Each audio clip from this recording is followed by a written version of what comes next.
Hello, and welcome to Lights Camera Aggro, the podcast with two friends, one film, and very little agreement. I'm Phil, and aren't you a little short to be a stormtrooper, Nicky?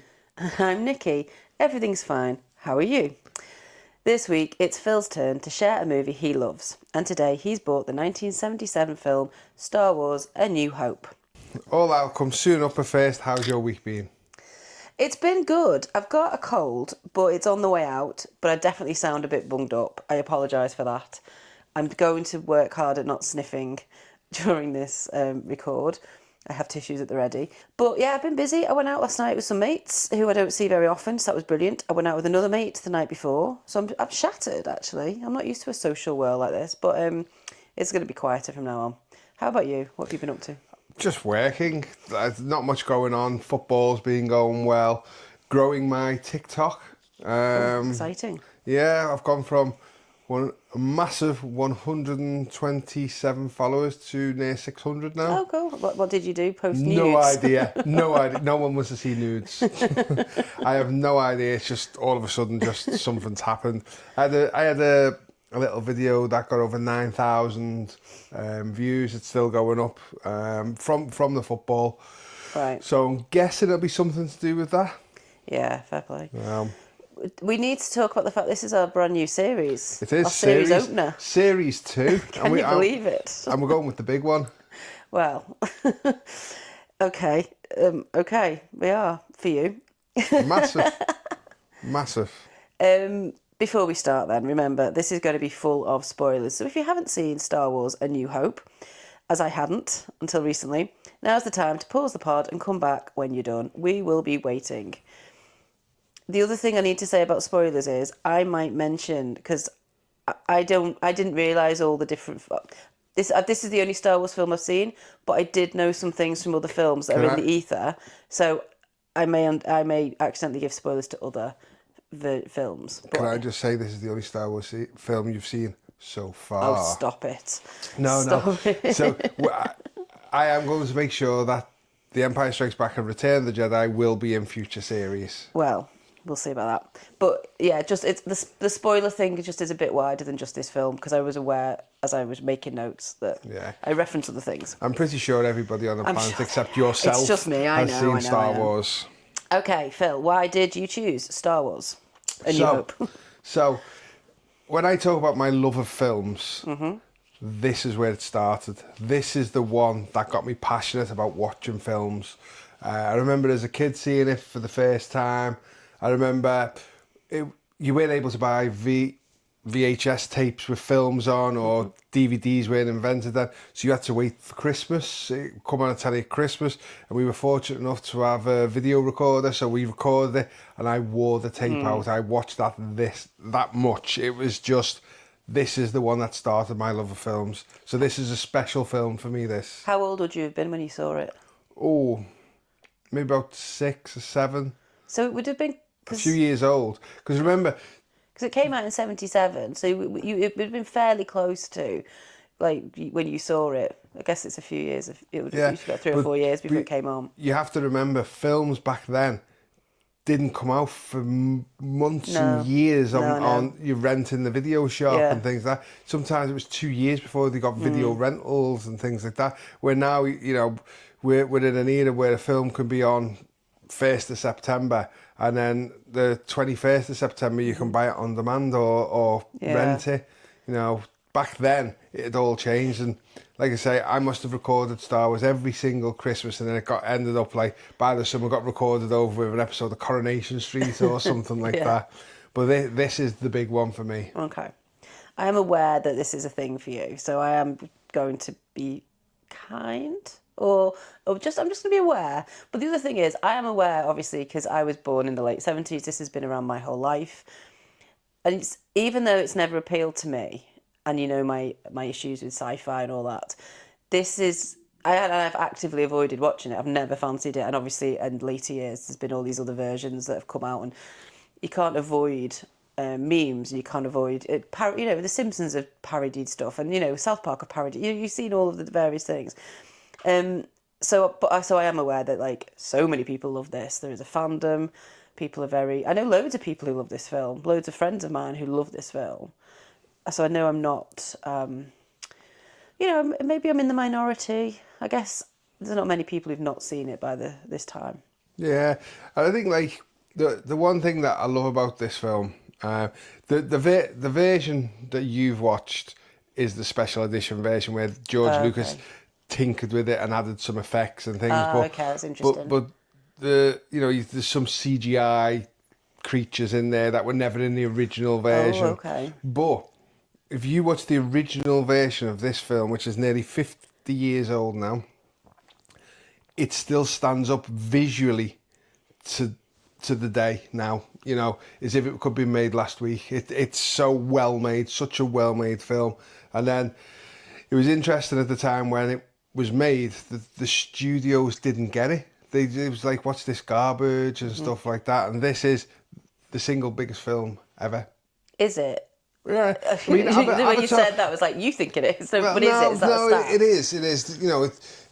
Because Star Wars came out, it all of a sudden influenced everything else. I know, I get that it is a massive film. I just wondered if it was, the stat was that it was the biggest ever box office hit, whatever. I don't know. So this changed how films were. You used to be able to buy a ticket to go into the movie theatre and you could go and watch multiple films off one ticket. Mm-hmm. But Star Wars was that popular, people were queuing around the block to see it. They changed how cinemas worked and you bought one ticket to see one film. Mm-hmm. And that changed it completely. Because of this film, Industrial Light and Magic was invented because the effects houses weren't there to do what George Lucas wanted, so he created his own effects house and they came up with the new techniques. And if it wasn't for Industrial Light and Magic, we wouldn't have the dinosaurs in Jurassic Park or the beaches fighter in Saving Private Ryan, all those types of things. There was a lot invented from this film and grew. Fair play. I mean, not going to argue with any of that. All sounds marvellous. So some of the things that I was aware of before I sat and watched this, I just made note. I made notes before I began, before I pressed play, and I thought it was interesting just to see what my preconceptions were. So I've put, like I said, I feel like I've seen every meme and quote already, and the ones I referenced were, "I love you, I know." Next film. That's from the next film. Luke, I'm your father. That's from the next film. Yeah, so this is the point. I don't know what specifically was to do with this film. And May the Force be with you. That's okay. all Star Wars films. So that's what I knew already. And then the other thing that I felt like I knew or whatever, in my head, this film is called Star Wars. The New Hope thing is lost on me. I don't remember it ever being called that. I know Return of the Jedi is one of them because I remember when that came out. Yeah. I was younger, like I was a child. And I don't know any of the other ones. And I do remember when I was like an adult, I guess, when there was one that like, they brought out more and then they all got reordered. Prequels, right. Yeah. No. So originally this was called Star Wars for a very short period of time. But in my head, that's all it's ever been. But yeah, go on. Then George Lucas decided this was part 4 of a bigger story. Now this is maybe a year, 2 years after it had been released. So they didn't tell me. Right, they didn't tell you. So it's all like the opening crawl got changed to Star Wars Episode 4 and New Hope. And then obviously Star Wars Episode 5, Episode 6. And he'd always planned to do the prequel trilogy. But he waited till the technology was right to be able to do it. Right. So I remember being an adult and one of these new films had come out and I was working in schools and whatever, I don't know, the summer gala or whatever, I was in charge of face paints and there was a lot of Jar Jar Binks requests, which was a lot of red. No, so Jar Jar Binks is a character we don't really talk about as Star Wars fans because he's not very well liked. Oh, okay. Yeah. Well, literally, that's one of the only things I could tell you. There was a lot of red needed when these little kids would come up for that. So that's basically where I am with my preconceptions. I wrote final thoughts before going in. I'm genuinely not looking forward to this. I think it's going to go on forever, bore me rigid and piss me off, right? Okay. And then I put, I need it to be a compelling story. I need to like and root for the characters. There needs to be something human and relatable about their story without it getting bogged down in space stuff. So that's where I was prior to going in. Okay. So for me, with this film, and we'll start the breakdown of the film in a minute, there's three sort of chapters to this film. There's the beginning on Tatooine, the sand planet. Yep. I have no idea. Right. So that's like Act 1. Okay. Act 2 is when they're on the Death Star. Is that the plane? The space station. Yeah. Oh, okay. Yeah. And then Act 3 is the space battle. Okay. Yeah. So that's how I view this film. That's nice. But those 3 things you've just said, I'm struggling to... I didn't know any of the terminology you just used. I think I have heard of the Death Star, but I didn't know any of the first bit you said. Tatooine, which is the planet that Luke is on. Okay. Right. That's fine. Okay. So let's start on, right? So I think anybody who's listening to this podcast, all 6 of you out there, has realised I've got a thing for John Williams' scores. Absolutely. This score is unreal. Okay. Now, the way John Williams approached this, and I do know this because I've actually seen him interviewed, he imagined that the film was a silent movie, and if you just listen to the score, you can tell what's going on throughout the movie. Okay. I can actually listen to the entire score of A New Hope, and you just pick a random bit and I'll tell you what's going on in the film. That's how well I know the score to this. It's amazing. The opening crawl, where it comes up Star Wars New Hope, that's inspired by the Saturday morning matinees of Flash Gordon. Okay. Because, you know, Flash Gordon would end up in peril one week where he's got to fall off a cliff or something, and then the next episode would have a bit of an opening crawl telling you Flash Gordon's about to die and all this, and then all of a sudden it changes. So that's where George Lucas got inspired from this. So with the opening crawl is what we're calling it. Is that what it's? Yes. Yeah. Yep. Fine. Okay. You see all this? These are all words I don't. You're saying it like the whole world knows this. They do. I don't. They do. Okay, fine, but I don't. The opening crawl. It's a nice way to set it up, to set up the scene, and obviously this is a world that he has built. So it's not like, you know, oh, here's Luke sitting in his house about to go to the shops and we all relate and we don't need any explanation. We do need explanation because it's a whole world of things. But I found I had to pause it about 3 times. Not that it went too fast, but I just didn't understand what the frig was going on. Do you know what I mean? And I was like, hang on, what? So I'm fascinated how small children, and I know loads of small kids in the 70s buzzed off this, so great. But I'm fascinated how they kind of went, oh, right, okay. See, I don't remember. You just didn't read it. Yeah. You just like, there's a lot of writing, I'll just wait for the spaceships to happen. Maybe you didn't need Now, to. interestingly, and this is obviously my love of Star Wars, that opening crawl inspired a spin-off movie called Rogue One. Okay. And that was one of the ones recently made. And to me, it's probably the second best Star Wars movie.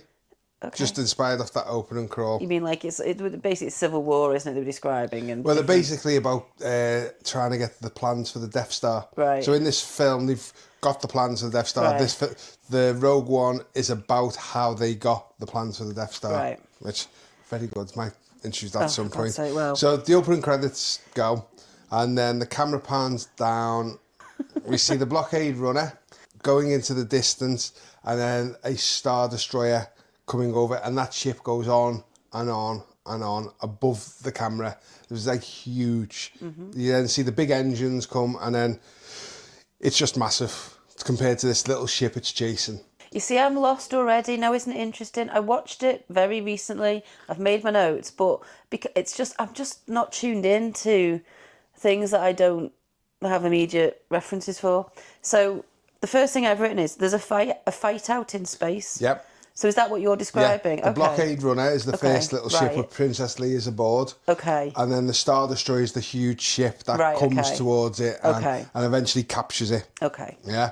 So they capture it, and then the stormtroopers break through the door and then start shooting everybody. And I will add that this is probably the only time in the entire franchise where the stormtroopers actually shoot stuff and kill stuff, because most of the time they miss everything. Okay. I have questions about the stormtroopers. So I'm not being facetious, I promise you, but these were questions that were like, I just didn't understand.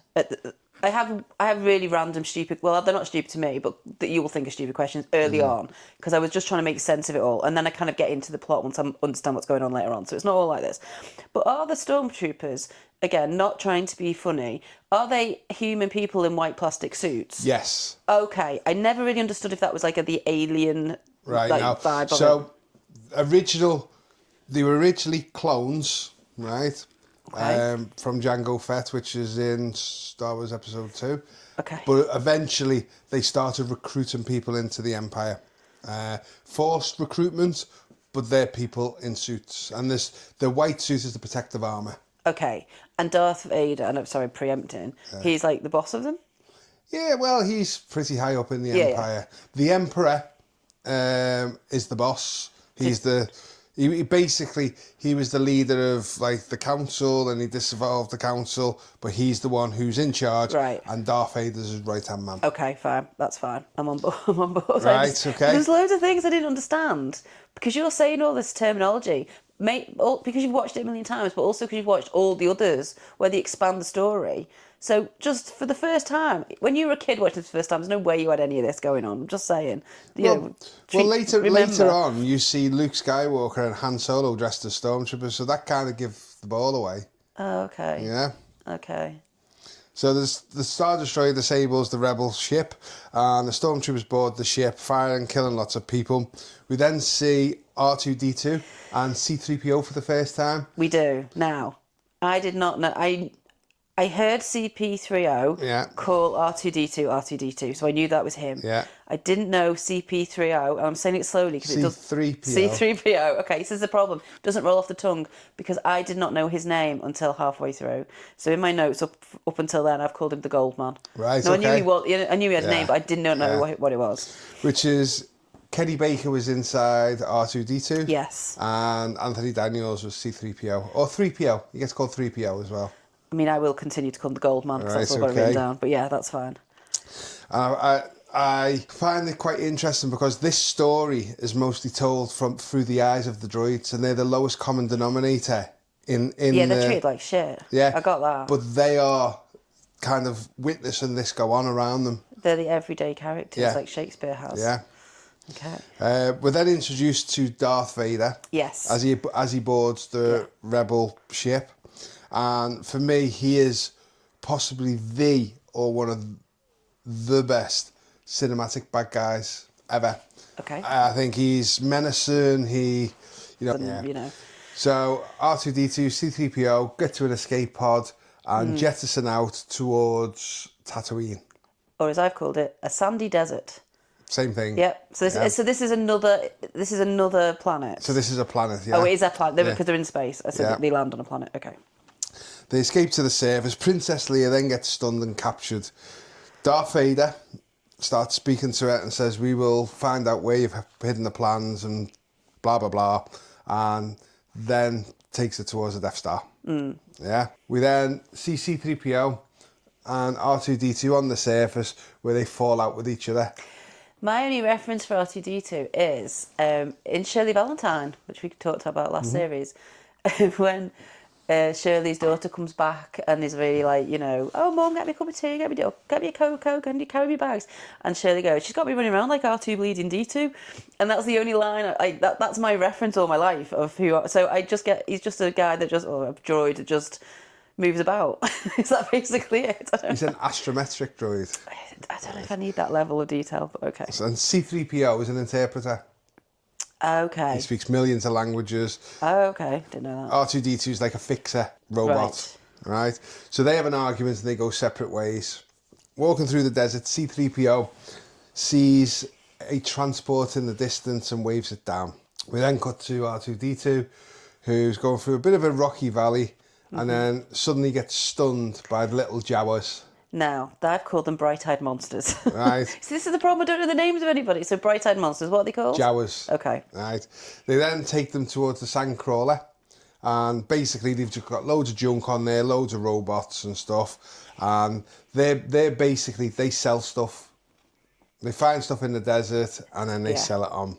We're then introduced to Mark Hamill, Luke Skywalker.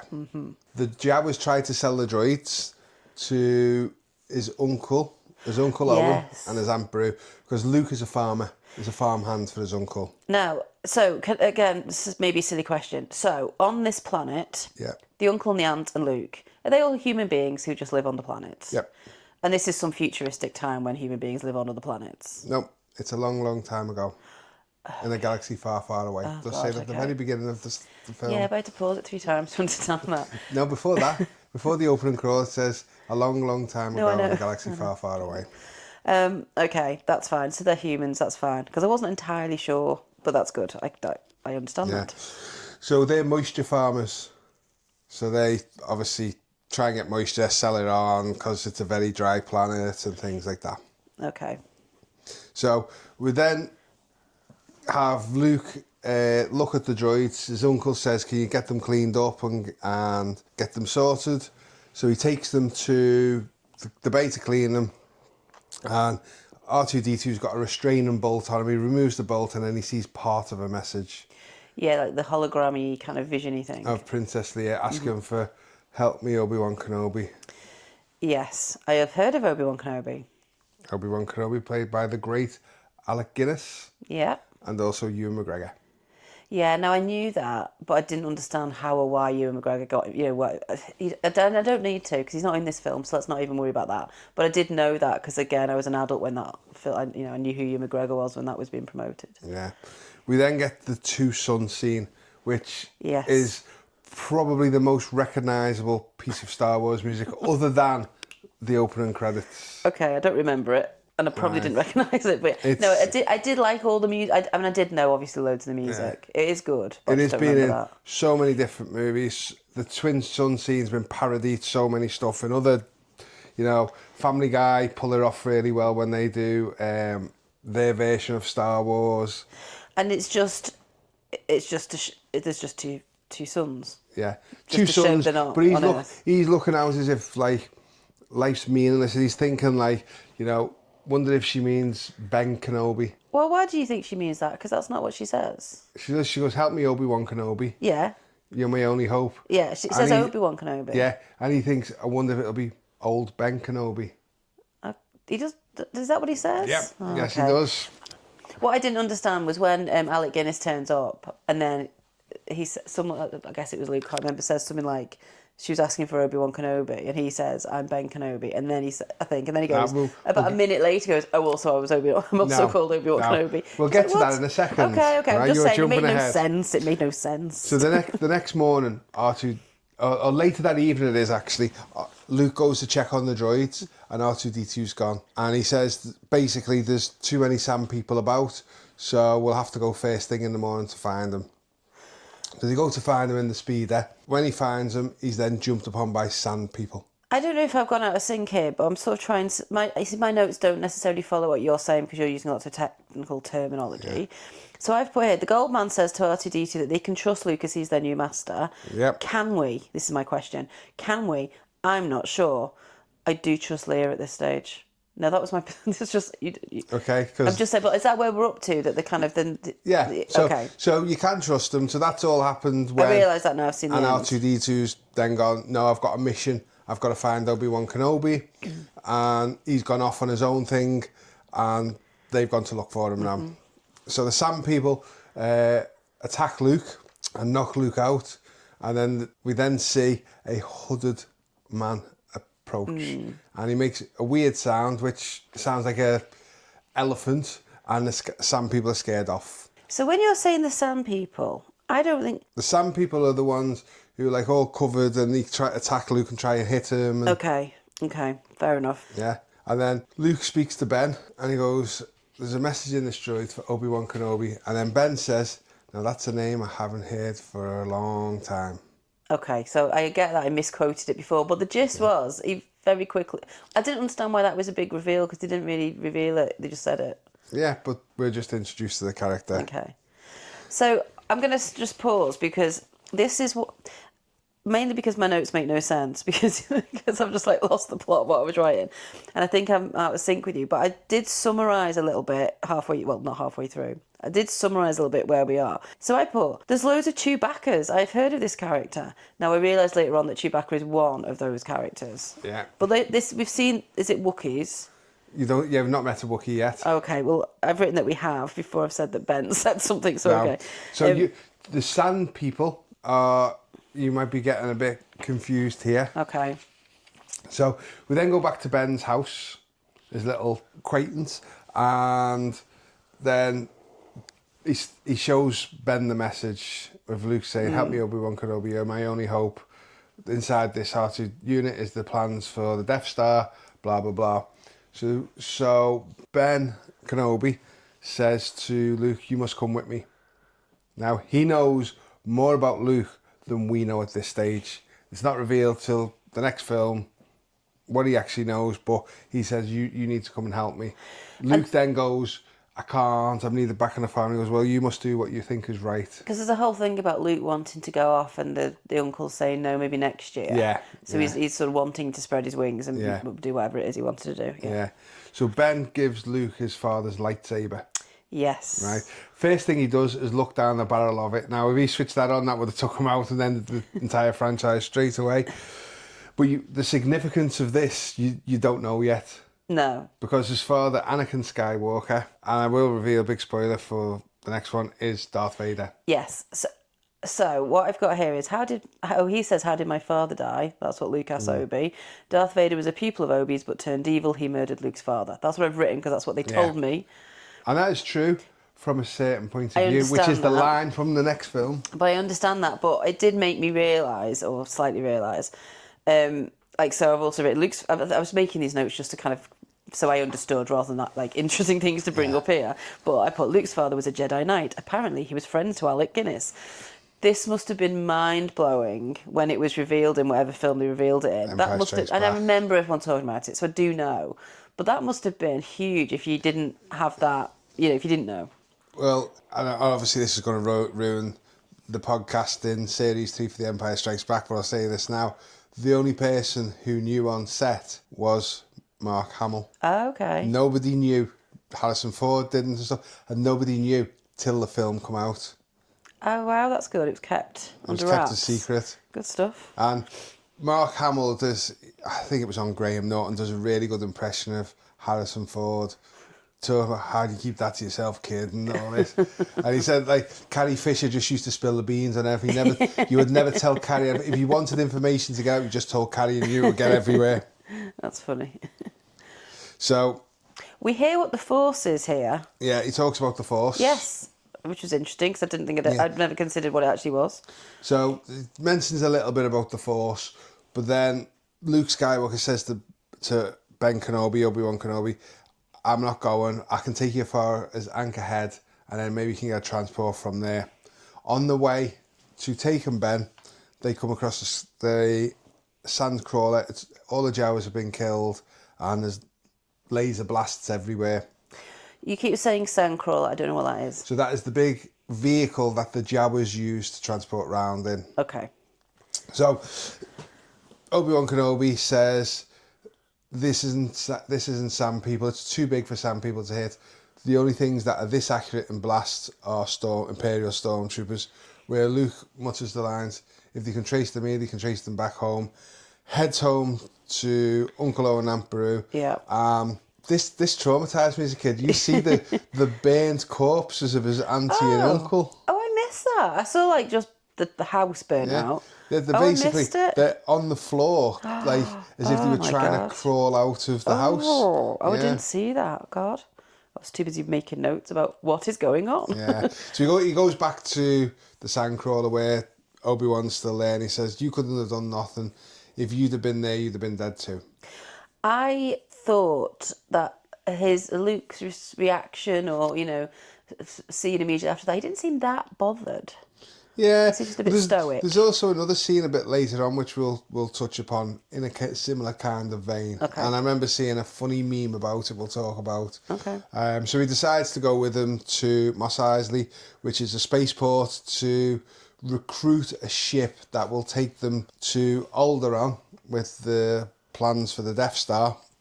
Alderaan's Princess Leia's home planet. Okay, fine. Okay, but they want to do it discreetly. Yes. So they know there'll be like some kind of people who will have compartments that you can hide in, things like that in the ships. Okay. Scoundrels and villains, basically. Wrong uns. Yeah. They go into the bar, which is again another famous scene. You'll have heard the bar music. I don't know if I had. I remember it was interesting. I thought it was good music. Interesting. Yeah. We've missed a little bit here that I just wanted to pick up on in my notes, but it's probably not an important. Well, I don't think it's a massive scene, but I just wanted to tell you what happened. So there was a scene. I think it's before Luke finds out his auntie and uncle are dead. And it's in Darth Vader Towers. That's what I've called it. Death Star. Oh, okay, that makes more sense. And there's like a meeting of the Baddies Council. Yep. Okay. So they want to quash a rebellion, and Darth Vader has the power to make a dissenter choke. Yes. Right. Uses the Force okay. to force choke him. Okay. This is actually a terminology, force choke. Okay, I'm sorry, I didn't know that. But that scene, what happened when it cut from Luke and doing his thing, and then it went to that scene, basically, I was watching this on Disney. The screen was black for some reason, and I could hear all the audio. So I just thought, this is because it's space and sci-fi. So that's something up with your internet. No, I know. So for literally about 5 minutes, that scene was going on, and I was thinking, I don't know if this is right. And eventually I rewound, and it just came back on, and I watched the whole thing. And so I just wanted to let you know, this is why I don't like sci-fi, because I did not know whether or not the screen was meant to be black for 5 minutes of that scene. You didn't introduce the Grand Moff Tarkin, Peter Cushing. Yes. And that's where he says the Emperor has dissolved the council. Okay. He's took control of all the regions. Did we meet the Emperor? No, not in this film. Okay, that's fine. Good stuff. So we then go to Mos Eisley, where obviously we're in the bar. And the one thing I love about what George Lucas has done, he created a lived-in world. So it looked like it was a real thing. You had Star Trek before this as the big sci-fi, but everything was clean, cleanliness, wherever you went, as if nothing had ever happened. Where this with what George Lucas, it was dirty. It looked as if the people actually went to the bar, like the bar wasn't just the cleanest thing. Yeah. And you got all sorts of various characters. Yes. And as Luke's at the bar, you've got two nefarious characters who take a dislike to Luke, and they threaten him, and Obi-Wan Kenobi chops his arm off. Yeah, the lightsaber. And that's the first time you see how powerful a lightsaber can be. Yes. So they then follow that up with Ben Kenobi talking to Han Solo. Harrison Ford. Yes. I was happy to see him. And Chewbacca. Such a great character, Han Solo. And his character's evolves as the next couple of movies. Okay. In this, he's just out for money and reward. Bit of a lad, isn't he? Yeah, he's a bit of a scoundrel, and they talk, they negotiate, they sell Luke's land speeder, and they give him some money, and they say there'll be more money when we get to Alderaan, so he's quite happy. Because this was sort of, I don't know what, half an hour, 40 minutes in at least. I'd kind of forgotten Harrison Ford was involved in any of it, and then I was like, oh, there's someone I recognise, because I did recognise Alec Guinness, and I suppose I did recognise Carrie Fisher, but I don't know Mark Hamill from anything else. So I take it you don't know how Harrison Ford got the job on this film? No. Right. So Harrison Ford had been in American Graffiti, George Lucas, before this. Yes, he did. Right. And he was out of work, and he's a carpenter. Okay. And he was doing some work for George Lucas, and George Lucas just said, can you do me a favour? Can you come in and just read a few lines opposite other people who were playing or attending to play Luke Skywalker? So he did these few lines, and then he had other people read for the lines of Han Solo. I think Kurt Russell was one. Okay. I think Al Pacino was one. Oh, wow. And, there's some big names. And he just couldn't see anybody else other than Harrison Ford. So if Harrison Ford hadn't been doing the work he was doing, he would never have got the role. Cool. So we then cut to the Death Star. Yeah. Where Princess Leia is in her cell, and Darth Vader comes in and says, we're going to get the plans. We're going to get it out here. And then we have a little tiny probe droid with needles coming on to torture her. So this is not nice, and I'm not happy about it. It's not nice. It felt very hypnol-y. Yes. It felt proper, like... It did. Rapey.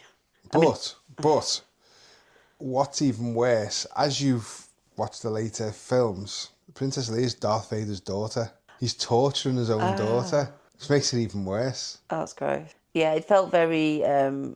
It just, the way you see the kind of looming needles going to it, and it just felt like it's hypnol. It was just, creepy guy drugging a woman. It didn't feel nice. Okay. But it felt like disproportionately not nice for the rest of the film, which is your fantasy japes. So we then cut back to the cantina where Han Solo's sitting there and he's about to get up, and we're then introduced to the character of Greedo, who sits down and says, where you going? Jabba's wanting his money, all this and stuff. And he says, tell Jabba I've got the money and stuff.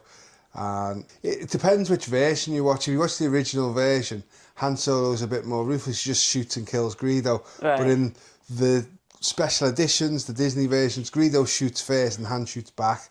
But I always see it as Han Solo just kills Greedo because he's a bit of a tough guy. Okay. Right. In the special editions, which I'll now gloss over this very, very quickly, we then see Han go back to the hangar where the Millennium Falcon is, and we're introduced to Jabba the Hutt. But I don't really count that scene in what we're talking about now, because that's just an additional scene that was put in afterwards. Okay. That was never in the original. Okay. Is he just a big slug? That's my question. Yeah, Okay. He's like a big slug, right? So that I don't really need to talk about that. Okay. We then get to Ben Kenobi and Luke going to the hangar.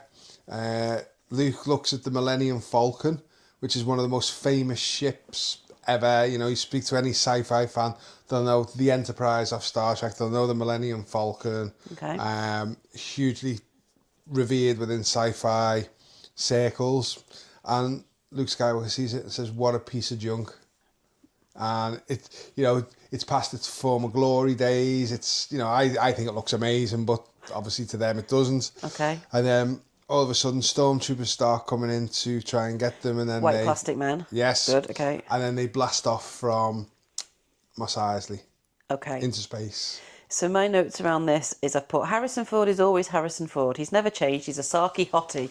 That's what I put. He just has that kind of don't give a shit, anti kind of curmudgeon. He's a curmudgeon even as a young man. It's a lovable rogue. Yeah, That's I what he didn't is in dislike the this. character. Yeah. He was probably the character I actually liked. Yeah.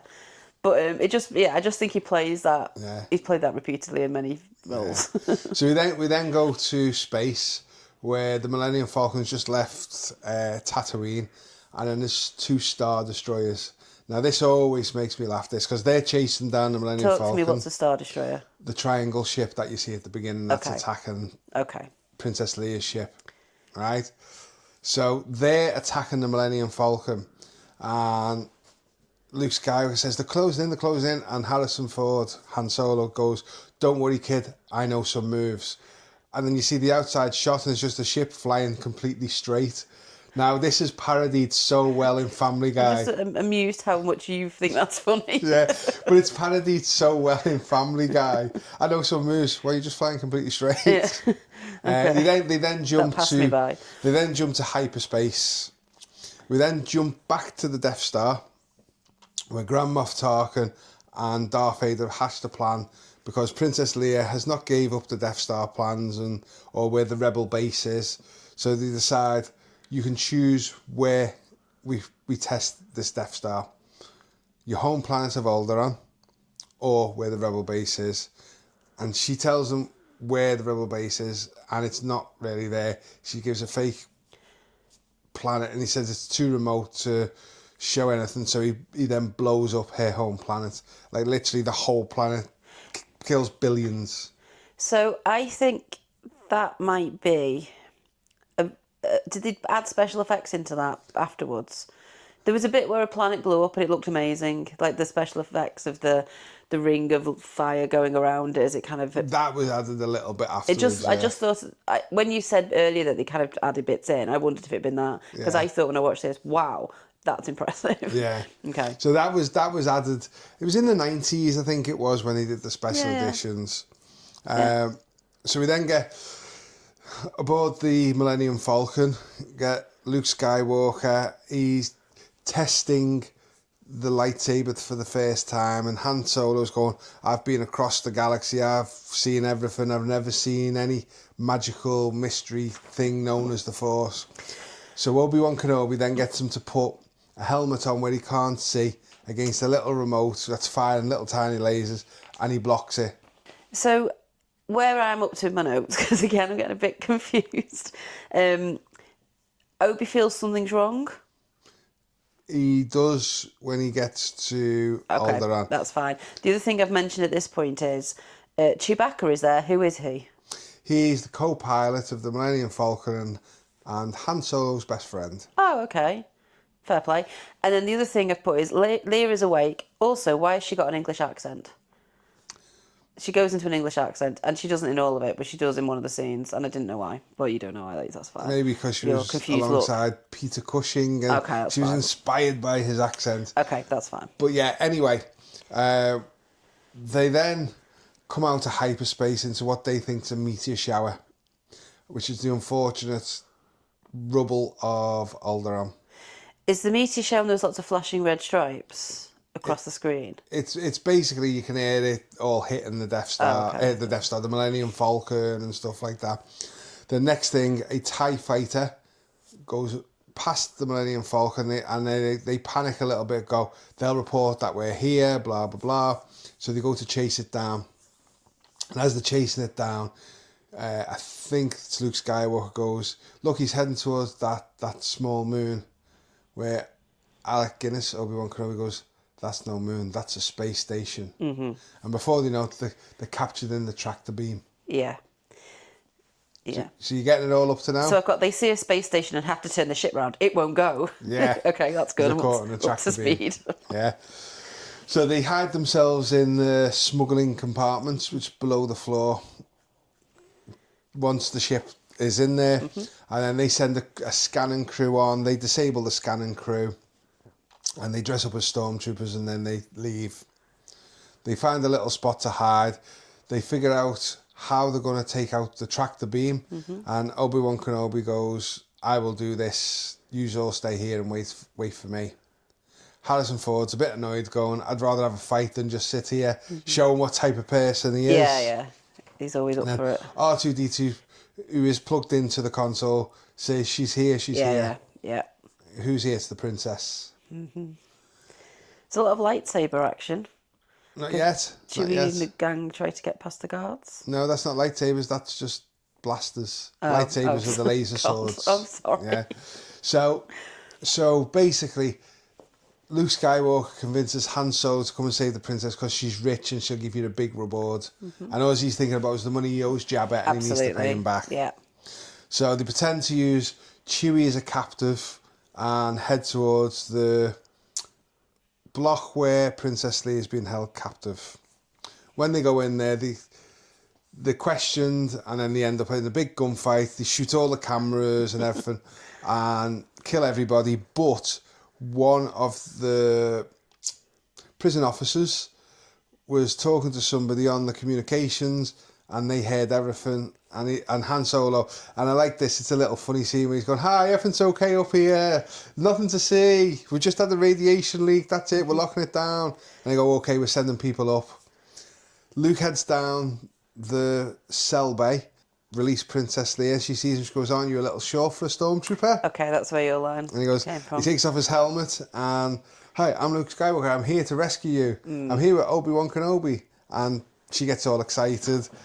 She comes out of the cell to find the stormtroopers shooting down, and she's like, this is some rescue, this. Takes the gun off Luke, shoots a hatch, and then jumps through it. Yes. You're far too excited as you're retelling this. I love this. It's just giddy. I love this. Oh, jeez. Okay. Luke and Han have a conversation, and Han goes, I can't tell whether I hate her or I'm beginning to like her. Mm-hmm. Luke jumps through, and then Han Solo jumps through. So my question, what's Obi doing all this time? So Obi-Wan Kenobi... I know he's like moving around, but what's like... He's now looking to take out the tractor beam. Oh, okay, right? that's fine. So the thing with Obi-Wan Kenobi, because he can use the Force, he can tap sides without touching them to make sounds. He can sneak past. He can also, influence weak people's minds. Because he made, I don't know if it's happened, he made the guards repeat what he said. Yeah, that was on Tatooine. Okay, yes. So he can do that and make people not realise he's there and stuff. Okay. So once they jump into the trash compactor, Obi-Wan Kenobi finds the platform, disables the tractor beam. Yes, but in the trash compactor, that scene was horrible. Yes, well, I'm about to go through that now. Okay. So Han Solo tries to blast the door. It's all shielded and the laser blasts everywhere, nearly kills them. And then next thing, the walls start to close. Oh no, before the walls start to close in, Luke Skywalker feels something pass him on his leg. Oh my God, yeah. And then he gets dragged under the water. Gross. He gets dragged under the water. Yeah. comes out of the water and he's got like only what I can say, like a tentacle wrapped around him. Yeah. And, you know, Han Solo blasts in the water. Luke falls back in the water. You can't see what's going on. Next thing you hear something, like a metallic sound. And next thing, Luke's free. He says, I don't know what's happened. It just let me go. And next thing, the walls start to come in. Well, my claustrophobia could not cope. Yeah. I always hated this scene as a kid. Yeah. Because they move for ages, it gets really close. And they're trying to keep them apart by using big metal things and to prise it, keep it prized open, but they're just getting crushed, and you know it's a horrible scene. Then Luke remembers he's got a communicator on him, and C-3PO has got a communicator on him, so he starts messaging him, and they're basically got stormtroopers on them saying that, you know, what you're doing here. And he said, well, with all the excitement, my counterpart here is malfunctioned. I need to take him to get repaired. So they leave where they were hiding and head down to the hangar bay. And then suddenly hear Luke screaming down the communicator. And he gets R2-D2 then to disable the trash compactors. And then they get out. Right, thankfully. Yeah. It's a good scene. It's a good scene there. Yeah. Yeah. I didn't enjoy that scene, even though you can see it's a good high stress moment for them all. One of the things quite funny when they get out is like they all look pretty dry, even though they were all stood in water. Luke's hair's wet, but yet they all look very, very dry. It's as if like Harrison Ford went, I'm not walking around with wet clothes on. I do feel. I wonder if he like has all these riders and stuff because he was like not. I know he wasn't like a huge, massive superstar, but he was famous. He'd done stuff. Yeah. But then I suppose Alec Guinness would have topped everybody at this point. There's a famous interview with Mark Hamill where he was saying something about his hair. My hair's not wet enough or something like that. And he does an impression of Harrison Ford going, it ain't that sort of movie, kid. You've got to start doing Harrison Ford impressions, please, honestly. It's great. So they start to make their way back to the Millennium Falcon. As they're making their way back to the Millennium Falcon, they bump into some stormtroopers. Harrison Ford, Han Solo and Chewie shoot at them and decide to run after them. Okay. Yeah. I don't remember this, but go on. Leia and Luke go a different way and end up getting chased by more stormtroopers. As this is happening, Obi-Wan Kenobi's walking down a corridor and sees Darth Vader. Yes, they have a face-off, as I've written in my notes. They have a face-off. Han Solo and Chewie run into... It's a massive room full of stormtroopers and crap the pants and run the other way. In the original Star Wars, the non-special edition, they get to the end of a corridor and the stormtroopers just stop and turn round. Right. So it's a wall that they get to, where in the special editions, George Lucas just CGI'd the background with loads of stuff and then ran off. Okay. We then get to see Princess Leia and Luke Skywalker on an unextended bridge. They close the door, they blast the controls, and then he has to swing Princess Leia across a valley. Right. I don't remember that. Have we had Obi's body disappearing in his clothes? This is about to happen. Okay, because I had loads of questions about this. Nothing was clear. So we then go to a lightsaber duel between... Sorry if you're building up to that in a dramatic way. Yeah. Have we got that right? Yeah. You're jumping too far ahead. I know, because it's because I don't understand everything that's happening, so I've just got these little things I remembered. So we then cut to the lightsaber battle between Obi-Wan Kenobi and Darth Vader. Now, in the prequel movies, before this, the lightsaber battles are much more energetic than this. Yeah. This is two old men dueling, basically. You know, they haven't got the energy that they used to have and stuff. Luke Skywalker, Princess Leia, Han Solo are in the hangar bay. They look, and all the stormtroopers that were guarding the Millennium Falcon suddenly have moved to one side and they go, this is a shot, let's go. And they run across, and as they run across, Luke Skywalker spots Obi-Wan Kenobi dueling with Darth Vader. As Obi-Wan Kenobi sees Luke Skywalker in the background, he says the words to Darth Vader, you strike me down, I'll become more powerful than you can possibly imagine. Right. So to distract all the stormtroopers, he lets Darth Vader strike him down. Right. Now, when Darth Vader hits him to kill him, he's absorbed by the Force. Right. So basically, I watched that scene. Darth Vader hits him or does whatever he does, and the cloak just falls to the floor. Yeah. So I'm like, oh, he's done a magic trick and he's going to turn up. He's sort of, what's the word? Teleported himself to wherever. And then it doesn't happen. And so then, again, slightly getting ahead. But when, what's his name? Luke starts hearing voices. Yeah. I'm like, oh, it's like he's hearing him from heaven. You know what I mean? So I didn't understand whether he was So he gets absorbed into the Force. Okay. Darth Vader stands on the cloak to see what's happened because he wasn't trained how to do that. He wasn't trained to absorb somebody into the Force. No, at that point. Right, okay. He didn't know about it. Okay.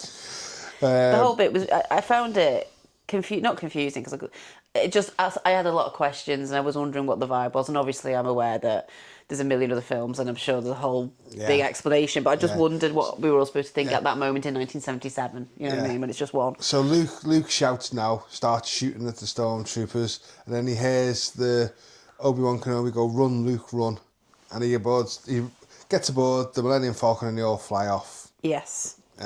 As they're flying off, I think it's 4 TIE fighters start attacking. MiG-28, it's very much Top Gun, isn't it? Well, interestingly, when they'd filmed some of the film, the special effects weren't ready, George Lucas used old footage of World War II films to insert these bits when it wasn't ready, to show this is a firefight and stuff like that. It felt just like, I know Top Gun came after, but it did feel that those were very similar vibes. Yeah. It was a walk in the park. It's to show that they're capable of doing this, and I feel the need. Yeah, but basically those TIE fighters were sacrificed to let the ship go because they were tracking the ship.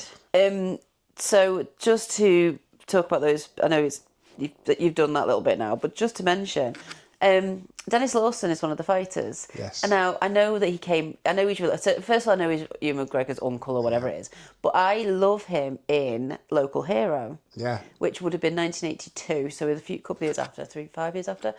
And I do want to do Local Hero on the pod at some point. But it was really nice to see him in a similar age to what that Local Hero is, and obviously now he's in like New Tricks, isn't he? Or he has been. My dad loves New Tricks as an older guy, and that's fine. So it's just nice seeing him in something else around the age of when I know him from a film I love. Anyway, there was somebody else I wanted to point out as well. So you are jumping ahead. So I just want to include the scene now. Okay, go on. Right. So there's a scene here where Luke's looking really sad because his mentor of a few hours has just died, and Princess Leia is consoling him after her planet of billions of people have just been blown up. And it's kind of like a funny kind of scene to me. It's like, why is she more bothered about him and he's only met Obi-Wan Kenobi a few hours earlier? Well, patriarchy is why. Yeah. So then we fly to Yavin 4, where the Rebel base is. Okay. Right. Which is where they uncover the plans and realise what is going on with the Death Star, and they find the weak spot to destroy the Death Star.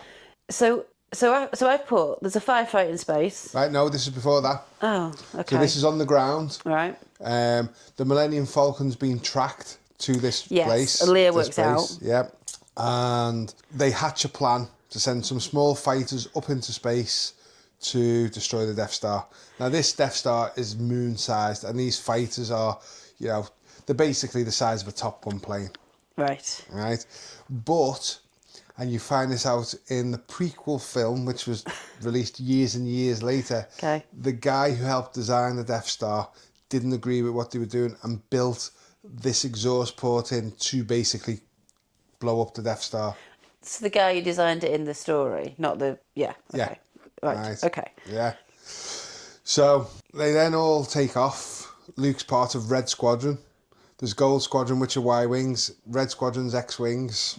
And they start attacking the Death Star. Han Solo said he's not going to help them because he just wants his money and he wants to go off. He thinks it's a silly thing, and they're all going to die basically. Yeah. So there's a big firefight. There's loads of lasers being shot off the Death Star. Somebody speaks to Grand Moff Tarkin, Peter Cushing for you, and says the ships are that small. They're evading our lasers. We never thought that they would try such a small scale attack against us.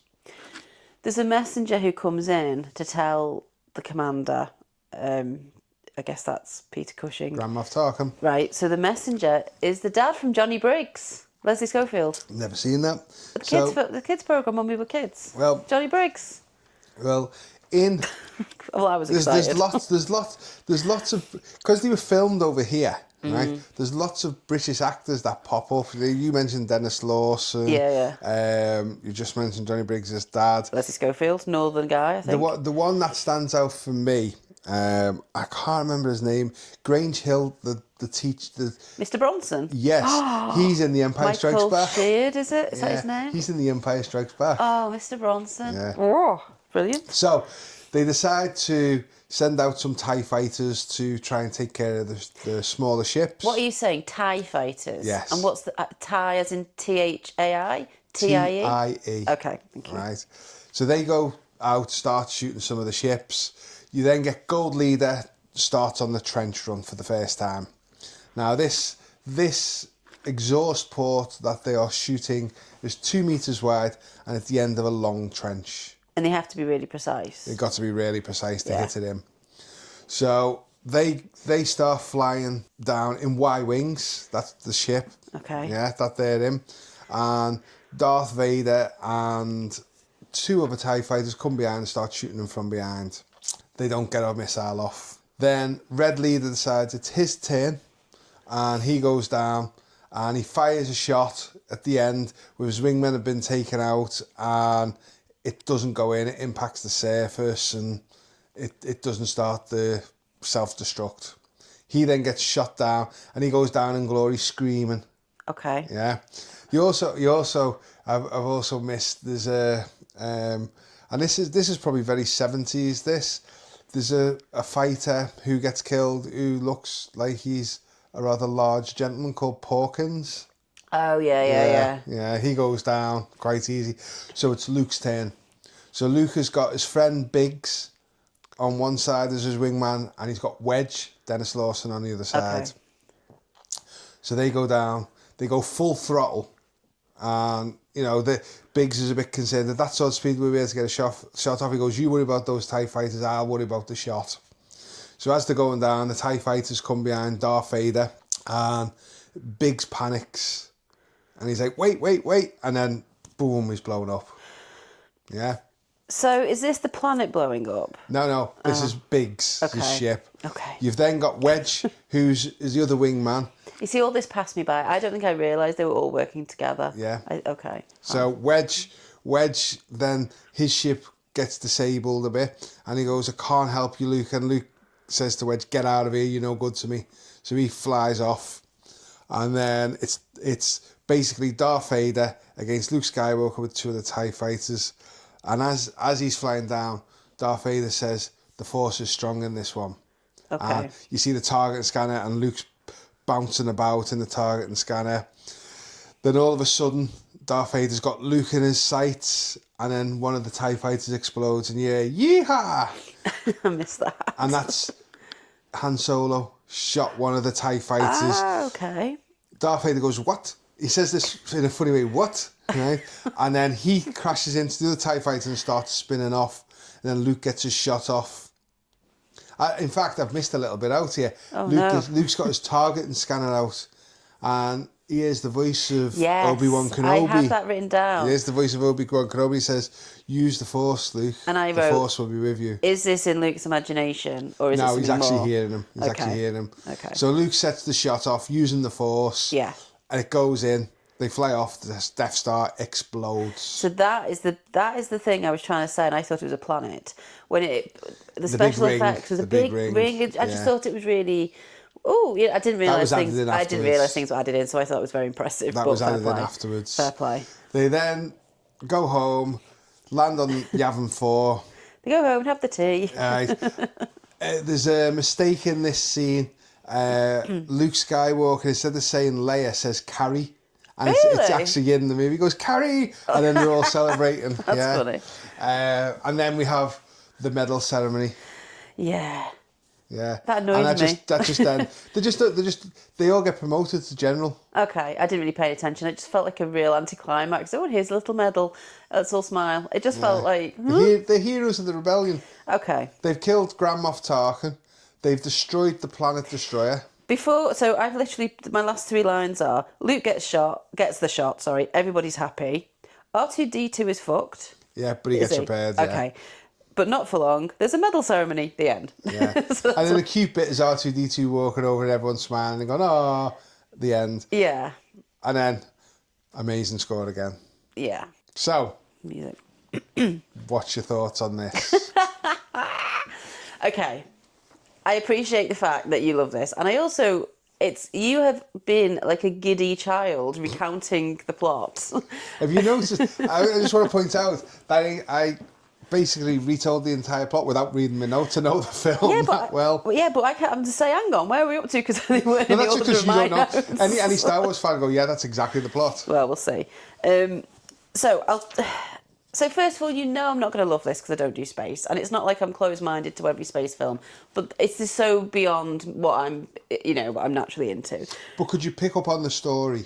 Yeah, there was loads of bits you were saying back in the sort of breakdown then. I was like, what? But mainly it's because of terminology. I don't know the names of things. And so when you describe them in that way, I have no clue what you're on about. And I'm not, like I said, I wasn't trying to be funny before going, the white plastic suit men and the scary eye men. That was how I was referring to people. But I could follow the story. Yeah. And it did sort of just basically after a bit, just let it wash over me. What I thought was interesting, I'll give you my value judgment. It's not really a value judgment. I'm still sitting on the fence of it, really.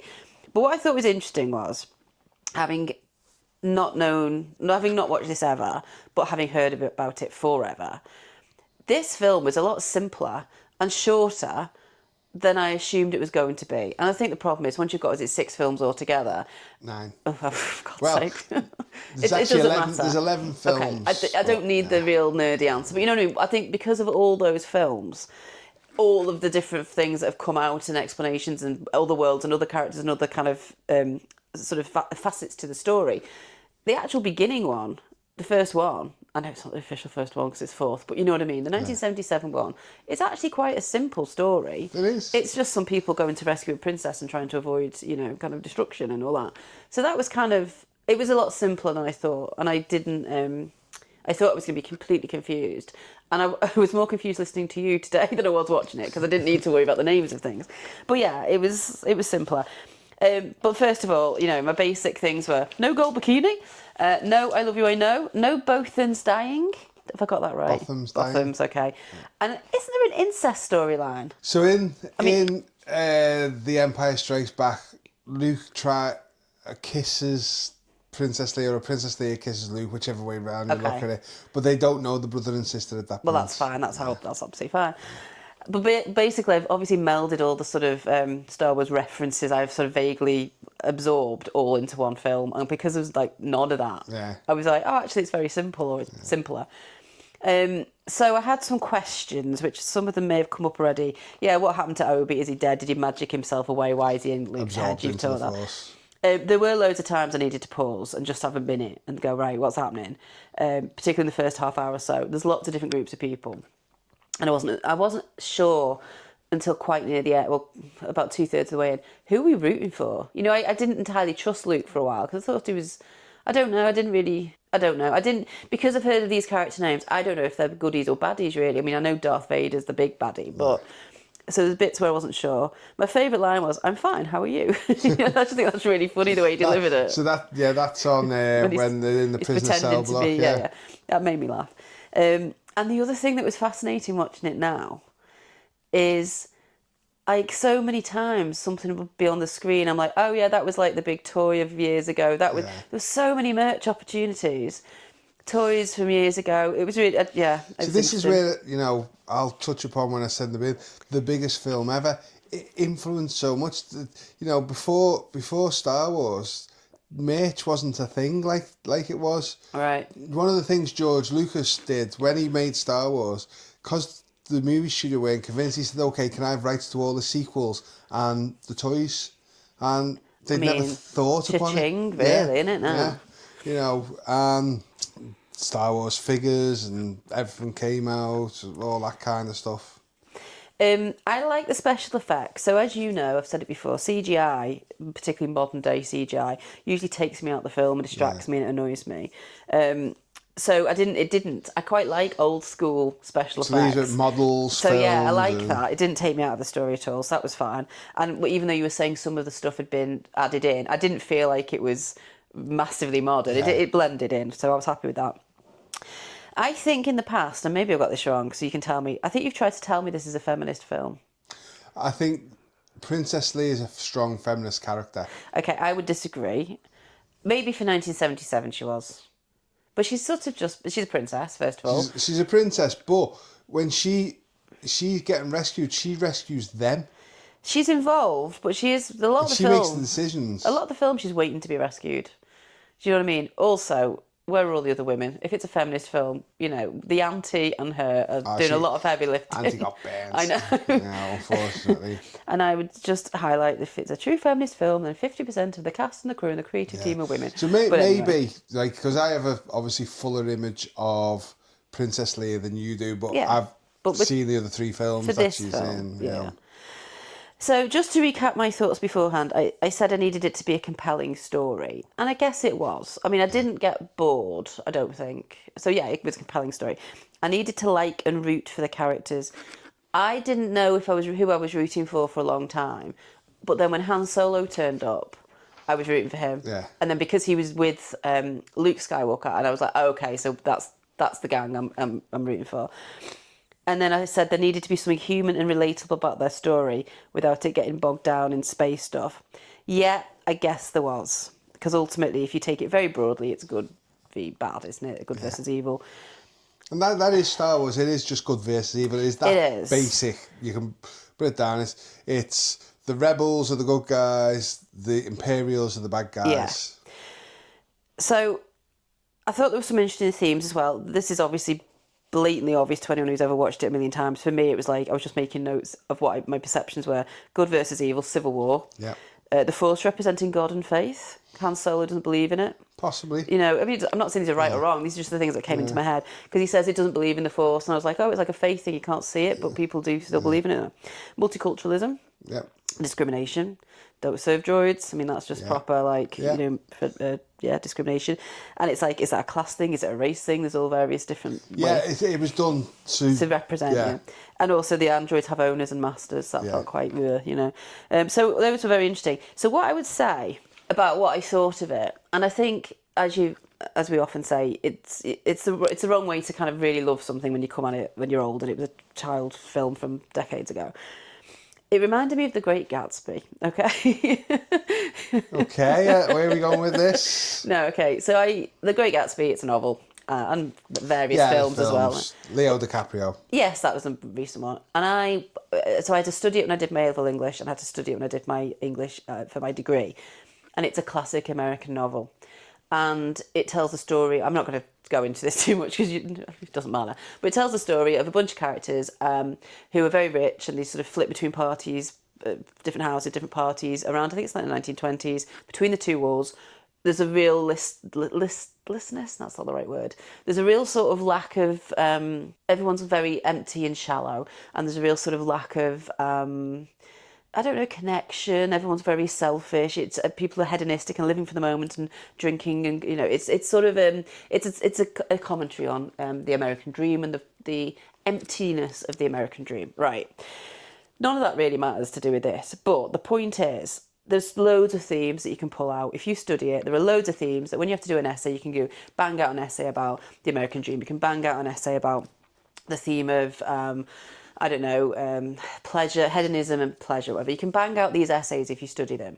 And I could still do that now, probably. However, at no point, and so it's rich with stuff you can comment on and stuff that you can get into, but at no point did I ever enjoy the story. At no point do I sit and want to curl up in a chair and read that book. And I reread all my favourite books. So at no point do I want to reread that book, because it feels a bit empty, and I can see the richness of what it's got. And I felt a bit like that with this, right? There are loads of really interesting comments and themes and topics it addresses, and lots of, that's representing that. And I don't even know if all of that is, you know, I don't know if I've got it right, you know. So I found that really interesting to watch, and it kept me focused and it kept me listening and watching. But would I like, got a Sunday afternoon free, oh, let's watch a film, would I put it on? I don't think I would. And I've got a sci-fi blind spot anyway. I don't think I would, but I could absolutely appreciate it's a really good film. I could see it was good. Yeah. So what I would say for you, right? Go on. Is that you've had one viewing of it so far. Of course. Yeah, and obviously you picked up on a lot of stuff. But when you watch it a second time or a third time, a lot of what you were looking for will wash over your head the next time you watch it, and you'll pick up on different things. A bit like Back to the Future, where you take more out of it and stuff like that. But I think the thing is, this is just one piece of a story. I class the Star Wars films. There's 9 films. There's the beginning 3, the middle 3, and the end 3. You've got to get all 3 of these middle 3 complete to understand the character arcs, where they're going, the journey, all that kind of stuff. I understand that the other films will add on to that and develop it and make it rich. But in 1977, if you'd see this at the pictures or whatever, this was all there was. So at the end of this, and I don't know if you don't necessarily know the answer to this, but at the end of this film in 1977, let's say a 15-year-old and a 20-year-old have gone to watch this film. When they come out, are they like, oh, brilliant, I can't wait for the next? Are they aware there's going to be a next one? Or was this seen as a story? We don't know. I can't remember how long afterwards it was announced that they were going to make The Empire Strikes Back. And I think The Empire Strikes Back, was it 1980, 1981, something like that? So it was only a couple of years afterwards. I remember it being around in the air. So I think people were just excited for the next chapter. Yeah, and the thing is, let's face it, whenever films were made, there's always been sequels. And there's always been sequels, Sequels have existed, but not for every film. Not for every film, but in this kind of genre type film, there's always, if it makes money, we make more films. Yeah. So I have a question. So I've done wider reading, so I have things to say. Yeah. Obviously, all other people's things to say. But my last question, really, as somebody who was visibly excited, not in a weird way, not in a pervy way, but you were visibly excited talking about that. Clearly this was a big deal, and like little boy Phil loved this. Yeah. I couldn't work out, who did you like role play on the playground? Who was the person? Oh, it was Luke Skywalker or really? Han Solo. Yeah. It's so dull. Luke Skywalker or Han Solo. Luke Skywalker had the lightsaber. Oh, I see. That was what you wanted, was the lightsaber, the laser sword. Okay. And I did have a glow-in-the-dark laser sword. Obviously, lightsaber back in the day. Also known as your penis. Yeah. And I've got friend Liam, and we still to this day send Star Wars memes through Instagram all the time. Okay, that's, I'm very happy Always that you do all that. I couldn't work out who little kids would be. And this is also because you pick all the films that you basically watch when you're like 6, which is a very specific era. It's basically late 1970s American cinema, right? We've had a few of them in the first series, but the commentary is always about these films. I'm talking about Superman and I'm talking about Rocky, and this particularly. It's post-Watergate. America's had this kind of trauma, political trauma, where, corruption's been at the highest levels. It's post-Vietnam. And there's a disillusionment amongst, everybody, I guess. And so cinema has tried to redress that by having these good heroes, goodness and morality, people with strong moral codes. So you've got Superman, who's just like, marvellous. Rocky, who kind of is trying his best. And I guess the good people, the good characters in this. But Mark Davis references that again. It's like the impact of 70s cinema led to Star Wars, this need for goodness to be portrayed. Also Brody and Jaws, standing up to the corruption of the mayor and the coroner and all that. It's just you do pick these types. We're all looking for the hero. That's what it is, basically. I'm my own hero. There's always a hero in most films. They can be flawed, though. I mean, there's lots of versions of heroes. Yeah, well, Rocky's flawed. Brody's flawed. Brody's not flawed. He's not morally flawed. No, but he doesn't do things always right. He listens to the mayor rather than does what should be right. So he's flawed. Superman isn't flawed. No, he's a dreamboat. Han Solo's flawed. He is, but then I wouldn't have put him as the hero of this. He's not the pure good. He's doing it for mercenary reasons. Luke Skywalker is young Is he flawed? I don't think Brody's flawed, but it's that idea of having that kind of, it's quite a late, this is what comes up time and time again in my wider reading, that late 70s cinema good hero with a moral kind of compass.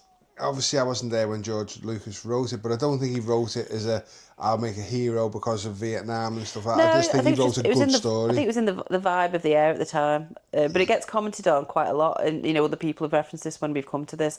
I do have a George Lucas quote, which you probably know backwards, or you've read it before or heard it before, but I found this really interesting. It's from a piece called George Lucas and the Origin Story Behind Star Wars. All of these links will be in the show notes, so bear with me. He said, "The reason I'm making Star Wars is that I want to give young people some sort of faraway, exotic environment for their imaginations to run around in. I have a strong feeling about interesting kids in space exploration. I want them to want it. I want them to get beyond the basic stupidities of the moment and think about colonising Venus and Mars. And the only way it's going to happen is to have some dumb kid fantasise about it, to get his ray gun, jump in his ship and run off with this Wookiee into outer space. It's our only hope in a way." I like that. Well, I just found that interesting because it's like he had quite a specific vibe of I want to do a fantasy space adventure because that's the only way people can go and think about it. It's the absolute opposite of me, and I write my little preteen series, my young adult series, Lisa McAuliffe. I very much wanted to write a very realistic, run-of-the-mill, everyday experience of a girl growing up with all the drama that real life brings, because real life can be dramatic enough. And I just have a very opposite view. I don't want to write about space or fantasy things that are whatever. But I just like that he was quite clear in his intention about what he wanted to do. Because I want to create imaginations too, but there are different versions of that. He was challenged by Steven Spielberg, who he's friends with, and Francis Ford Coppola, to create a fantasy film. Yeah, and he came up with two. Okay. He came up with Star Wars and he came up with Indiana Jones. He wrote Indiana Jones. For God's sake.